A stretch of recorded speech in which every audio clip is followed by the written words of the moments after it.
Episode 7, The Inheritance and the Intimation.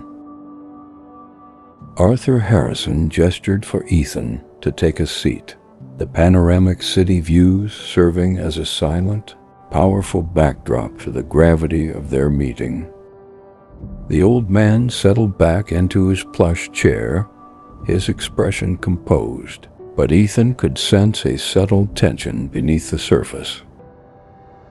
"Ethan," Harrison began, his voice calm and steady, "your parents, Arthur and Clara Thorne, established a very clear contingency plan should anything happen to them. They were remarkably prescient."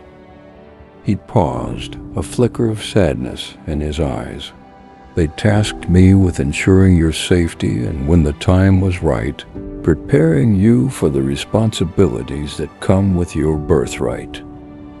Harrison then activated a holographic display that shimmered into existence above his desk, projecting intricate diagrams and financial charts. Thorne Industries is a diversified global conglomerate. We operate in advanced technology, renewable energy, pharmaceutical research, and philanthropic ventures. It's a vast and complex entity, valued in the hundreds of billions. Ethan gazed at the holographic projections, his mind struggling to grasp the sheer scale of it all. This wasn't just money. It was influence, power, a colossal machine that shaped parts of the world. "Hundreds of billions?" he murmured, the number feeling abstract, unreal. "Indeed," Harrison confirmed, "and as their sole heir, all of it ultimately falls to you. Not immediately, of course. There are legal frameworks, trusts, and a period of mentorship and familiarization. But make no mistake, Ethan, you are the thorn." A moment of silence hung in the air, broken only by the hum of the city far below. Ethan processed the information, the weight of it settling on his shoulders. "Why now?" he finally asked, his voice a little hoarse. "Why was I kept hidden for so long?" Harrison's expression grew more somber. "Your parents had enemies, Ethan, powerful ones. Their work, particularly in certain cutting-edge fields, made them targets. Their deaths were ruled an accident, but your father, Arthur, had suspicions. He arranged for you to be raised in anonymity, far from the glare, until you reached an age where you could understand and, more importantly, defend yourself if necessary." He leaned forward, his voice dropping to a near whisper. "Your parents were investigating something deeply significant, something that threatened very established interests. A conspiracy, if you will. They believed their work and their knowledge could change the world for the better, but others sought to control it or suppress it entirely." A cold knot formed in Ethan's stomach. This wasn't just about money. It was about danger, about a hidden war his parents had been fighting. What kind of conspiracy? He pressed, his gaze locked on Harrison. Harrison hesitated, a deep furrow appearing between his brows. "That, Ethan, is where things become less clear.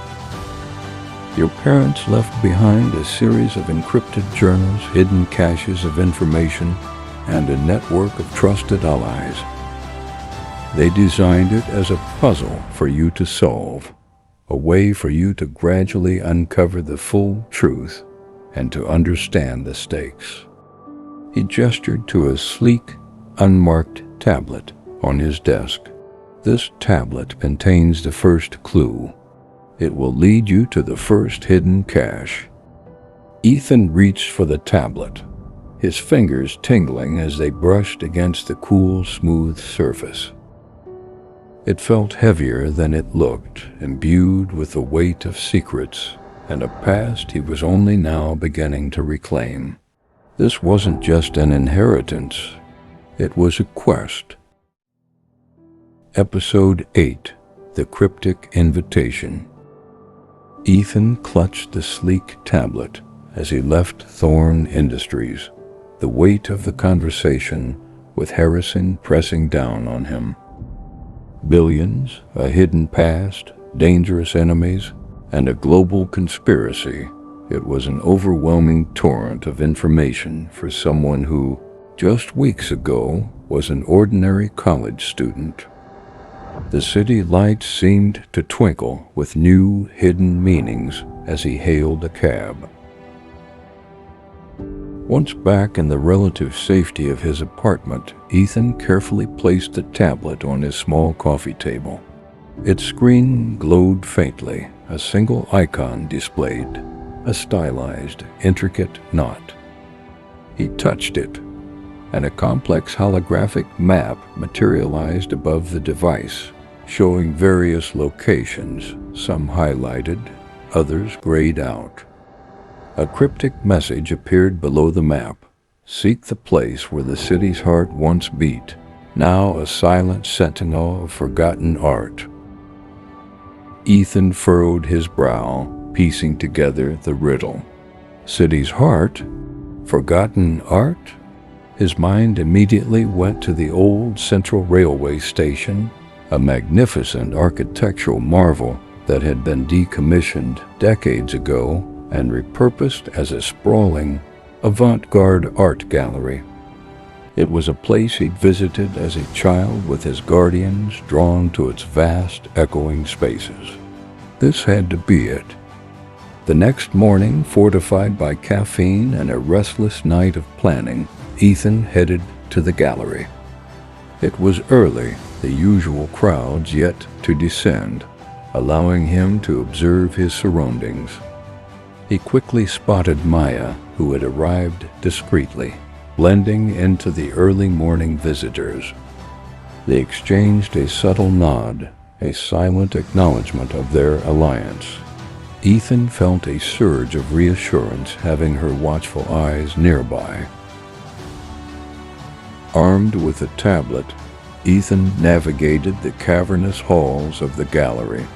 The holographic map overlaid itself onto his vision, subtly highlighting a path through the exhibits. It led him deeper into a rarely visited wing where abstract sculptures stood like silent sentinels. He stopped before a particularly striking piece, a large, metallic sphere embedded with what looked like ancient gears and circuitry. The tablet pulsed gently in his hand, a small, almost imperceptible section of the sculpture glowing faintly on his holographic map.